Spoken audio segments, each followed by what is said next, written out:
No one's coming. That truth doesn't scream. It waits. And most people spend their whole lives trying not to hear it. They wait behind kindness, behind effort, behind hope.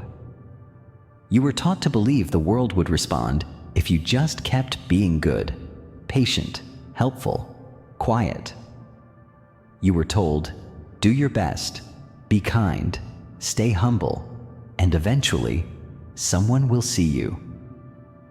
They never said what to do when no one does, because the truth is, most of the world is too consumed with its own chaos to come running. Not because it's cruel, because it's distracted, and in that distraction, something devastating happens. You wait. You wait for the apology that never comes. You wait for the opportunity that never knocks. You wait for someone to notice that you're drowning, even though you're smiling. You wait for someone to rescue you from the life you built by trying to be enough for everyone but yourself. But no one's coming. And the sooner you let that truth in, the sooner you can stop dying in pieces and start building in silence. That's the Stoic starting point, the savage moment, the shift, the line between the old you, the one who needed saving, and the one who rises without asking for permission. Because this world doesn't reward suffering in silence.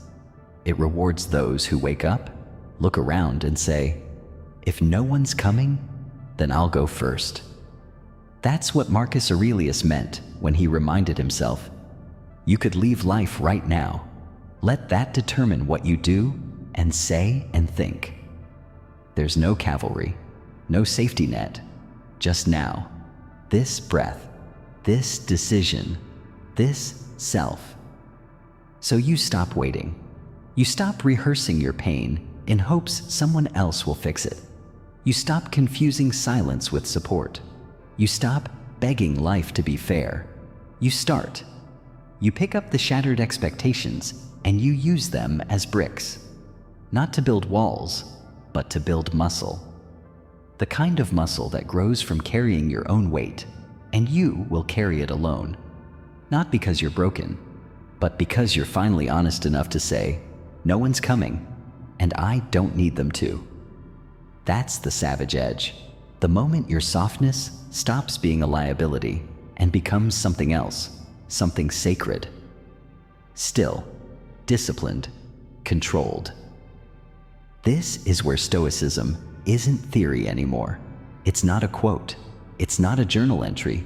It's a stance. You stop outsourcing your peace. You stop narrating your pain. You stop waiting to be rescued. And in the silence that follows, something ancient wakes up. The part of you that remembers, I don't need saving. I need sovereignty. This is the beginning of becoming untouchable. Not because you never hurt, but because you know what to do with it now. You stop collapsing. You start constructing. That's what being Stoic means. It's not coldness, it's control. Not avoidance, but alignment. Not passivity, but precision. And you won't get a medal for it. You won't be praised for walking away from the stories that used to keep you small, but you will feel something better, something deeper. Peace, real peace. The kind you build with blood and breath and boundaries, the kind you don't beg for, because it's yours now. You earned it. No one gave it to you. No one granted it. No one arrived with instructions. You stood up and became your own savior, quietly, relentlessly, stoically. You've stopped waiting. Now you build. But not the kind of building they sell you in shallow self-help slogans. Not the grind harder. Not the fake hustle masked as meaning. Not the dopamine chase that dies the moment the applause stops. What you're building now is internal. It doesn't glitter. It doesn't perform. It doesn't need to be seen, because real strength doesn't scream. It endures. And what you're enduring now is the death of your excuses, those quiet lies you've dressed as logic. I'm tired. I'm too busy. I'll start once things calm down. No, you're not tired. You're undisciplined. You're not too busy. You're misaligned. You're not waiting. You're avoiding. That ends now, because you know what lives on the other side of your excuses: your peace, your power, your purpose. But you can't have them while you're still petting your reasons like they're facts. Epictetus said, first say to yourself what you would be, and then do what you have to do. He didn't say, feel ready. He didn't say, wait for perfect timing. He said, decide, then act. That's the Stoic code. And a code is different than a goal. A goal asks, what do I want? A code asks, who must I become to deserve it? And that's the real work. To rewrite the internal script that's been running your life. The one that says, not yet, not good enough, maybe later. You burn that script, and in its place, you write a new one. I don't skip days. I don't negotiate with my weakness. I move. Even when it's inconvenient, even when it's invisible, even when no one else is watching, because you are watching, and your code is no longer flexible. You rise early, not for aesthetics, but because clarity doesn't visit the distracted. You train, not for praise, but because pain is a privilege when it's self-chosen. You hold your word, not to be noble, but because a man without his word is already broken. This is the discipline they never taught you. Not compliance, not performance, but sovereignty. And sovereignty means you do what must be done regardless of how you feel. Not because you're numb, but because you're aligned. And when you're aligned, your actions no longer ask permission from your emotions. Your feelings become weather, not commandments. They come, they pass, and still, you move. That's what separates the savage from the spectator. The savage doesn't live by moods. He lives by mission. And that mission is simple. Make your actions so loud your doubts can't speak over them. Because doubts will come. There will be mornings where your mind says, you don't have it today. There will be nights where your reflection whispers, you're falling behind. There will be weeks where the progress is invisible, but the savage doesn't perform for progress. He performs because it's who he is now. This is identity-level work. It's not about changing what you do. It's about changing who you are when no one's watching. It's about building a rhythm so disciplined, so deliberate, that even your lowest moments can't derail it. Because your habits are no longer held together by motivation. They're held together by principle. That's what Marcus Aurelius meant when he said, waste no more time arguing what a good man should be one. And being one means this: you don't flinch in discomfort. You don't stall in doubt. You don't beg for clarity. You create it every day, through repetition, through silence, through sacrifice. And sacrifice doesn't mean suffering. It means subtraction. It means cutting the fat, the distractions, the vices, the versions of you that slow the mission. You want peace? You have to protect it. You want clarity? You have to earn it. You want purpose? Then you have to bleed for it. Not once, daily, not loudly, quietly. This is the discipline behind the discipline, the internal architecture that holds the line when everything outside you crumbles. And when it does, you remain. Because the savage doesn't wait for the world to make it easy. He trains for the storm, and when it comes, he doesn't scream, he sharpens. You want to know who's unshakable? It's not the loudest in the room. It's not the one constantly performing courage, performing strength, performing certainty. It's the one who says nothing and still commands the room.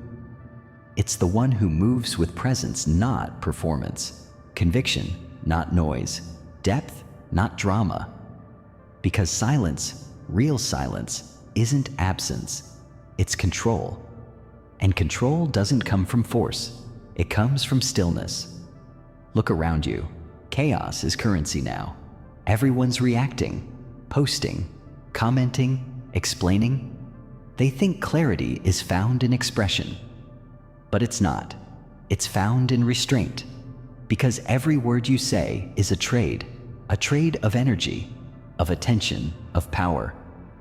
And the Stoic understands this. When you know who you are, you don't waste your breath trying to prove it. You don't need to be seen. You don't need to be understood. You don't need to be clapped for. You just need to be aligned with your code, your action, your silence. And that silence, it's not weakness, it's warfare. Marcus Aurelius ruled a collapsing empire and still returned to one line in his journal over and over. Be like the rock that the waves keep crashing over. It stands unmoved. Not because it shouts at the ocean, but because it's built from within. Now ask yourself, when was the last time you were fully silent? Not just quiet on the outside, but still on the inside. No scrolling, no distractions, no need to fill the space with sound, validation, or reaction. Just presence. Most people can't last 10 seconds. Why? Because when silence comes, the truth shows up. All the unresolved pain, all the doubt, all the fears you've been covering up with hustle, noise, and approval seeking. But here's the savage truth. If you can't sit with yourself in silence, you're not in control. You're hiding. And if you're hiding, you're not free. Because freedom isn't found in speaking louder. It's found in no longer needing to speak. That's what Epictetus meant when he said to you, "We have 2 ears and 1 mouth, so that we can listen twice as much as we speak." He wasn't just talking about conversation, he was talking about life. Life speaks in whispers. But most of us can't hear it, because we're too busy performing to even notice we're bleeding. And the bleeding continues every time you chase the dopamine of being right, being heard, being liked. Let it go. Stop chasing noise. Start building presence. You want to become a savage? Then disappear from the circus of reaction and appear in the arena of stillness. Because in stillness, your instincts sharpen, your focus returns, your discernment ignites. You stop reacting to everything, and you start choosing what matters. You stop following the crowd, and you start walking a path they're too loud to see. That's the edge. The world teaches chaos. The Stoic cultivates calm. The world rewards performance. The Stoic embodies presence. And presence, that quiet, piercing, invisible force, becomes your weapon. It makes people pause when you enter the room. It makes you magnetic without a single word. Because people don't remember volume. They remember certainty. And certainty is quiet. Still, steady. Like a blade that doesn't tremble. Because it knows exactly where to cut. You want to cut through the noise of your life? Start here. Say less. Move more. Choose your words like weapons. Only draw when necessary. Stop explaining yourself to those committed to misunderstanding you. Stop announcing your growth. Live it. Stop documenting the fire. Be the heat. Because the moment you stop needing to prove it is the moment they start feeling it. And that's what you want. You don't want attention. You want respect. You don't want applause. You want impact. And impact comes from stillness, from knowing yourself so clearly that no storm can shake it loose. That's the savage mind. Not noisy, not needy, but rooted. And the deeper you root, the higher you rise. So stand still in the noise. Stand silent in the tension. Stand solid in the storm. And when they wonder why they can't move you, say nothing.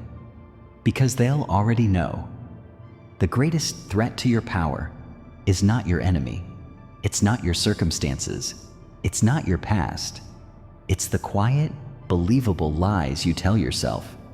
Lies that sound like compassion, but function like poison. I just need more time. I'm waiting for the right energy. I need to heal a little more before I begin. But here's the brutal truth. Most of what's holding you back isn't trauma. It's hesitation. dressed up as healing, and hesitation kills potential. Understand this: the mind is a master negotiator. It doesn't want transformation. It wants comfort.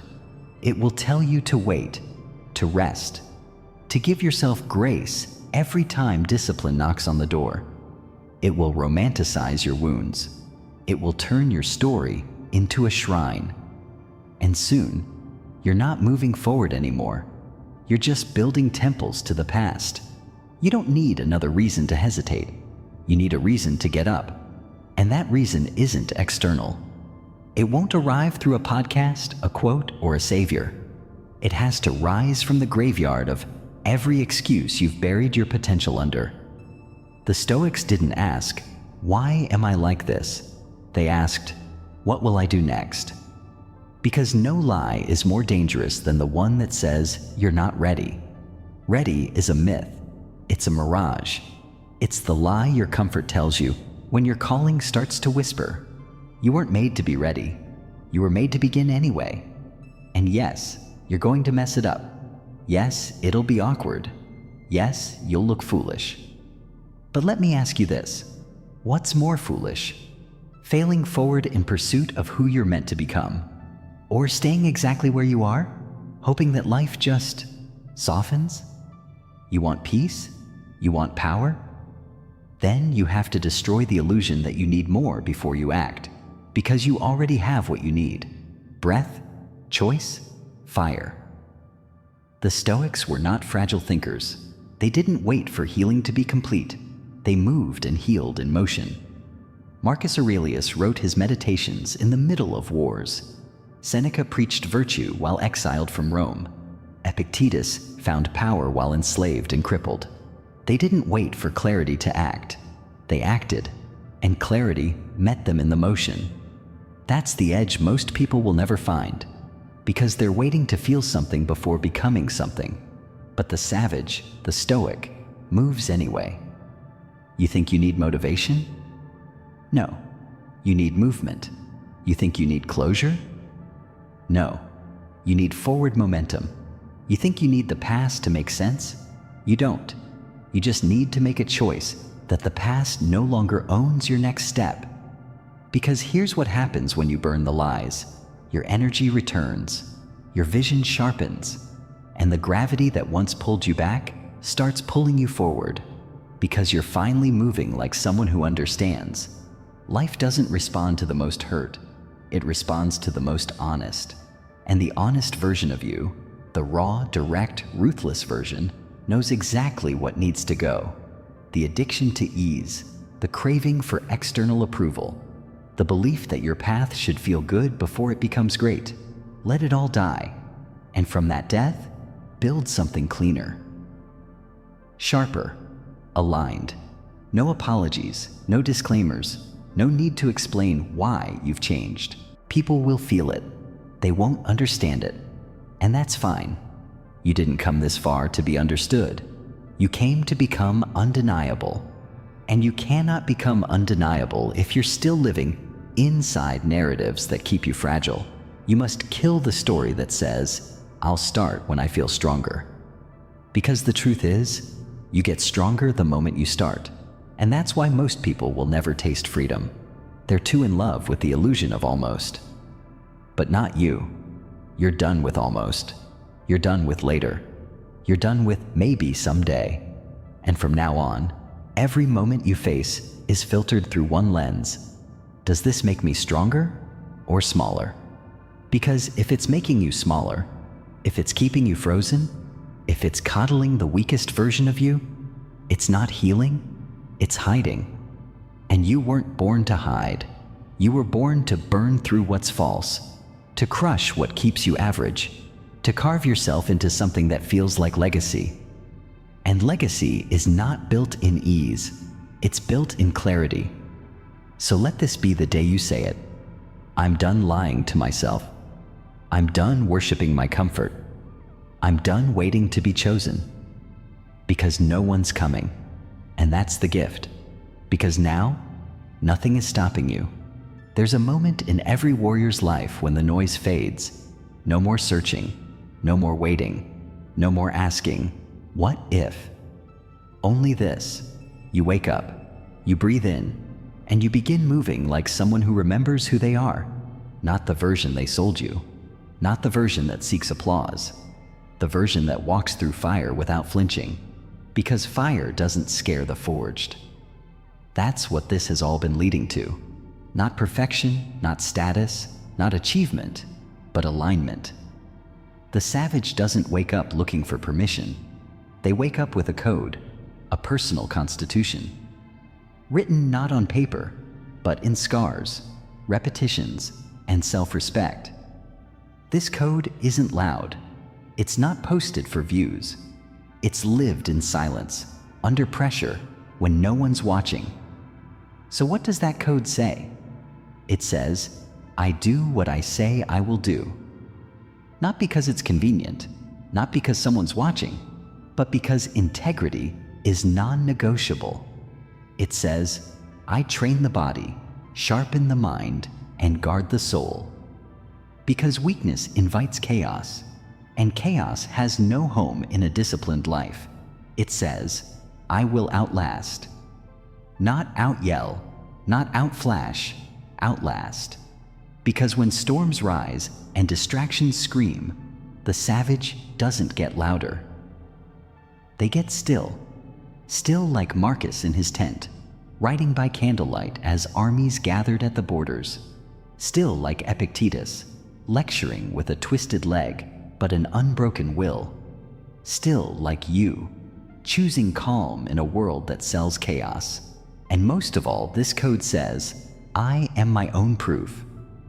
Because at some point, you stop explaining your journey to people who are still afraid of theirs. You stop shrinking so others don't feel small. You stop offering discounts on your discipline just to make the room more comfortable. Now you walk like someone who doesn't need to be believed, because you've already built the evidence. You don't need to be louder. You don't need to be bigger. You just need to be undeniable. And that doesn't happen by accident. It happens when your life becomes the loudest thing about you. Not your voice, not your brand, your example. Because that's what the Stoics believed. Your character is the only legacy you control. Not what you post, not what they say, only how you live when it's hard. That's the moment your code is tested, not when things are easy, but when the weight is real. When doubt crawls back, when everything whispers, just one time, take the easy way. That's when you answer, I don't negotiate with weakness. Not anymore. Because you didn't come this far just to dabble in transformation. You came to embody it. And when you live this way long enough, something changes. The fear dies, the noise fades, and the world stops being your master, because it no longer owns your attention.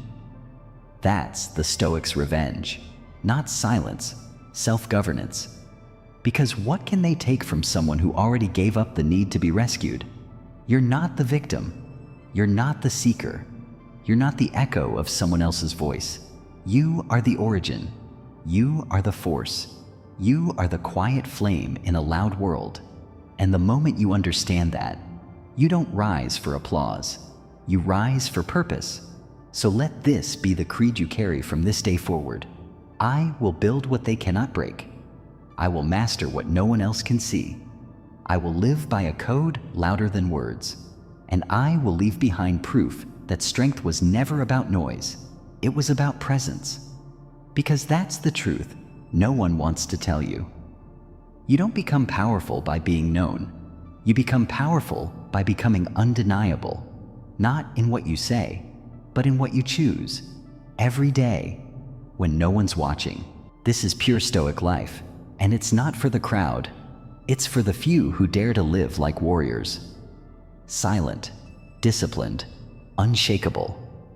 Because in the end, no one's coming to save you. And that's the best news you'll ever hear. Because now, you've already become the one who saves yourself. And from this moment forward, nothing will stop you.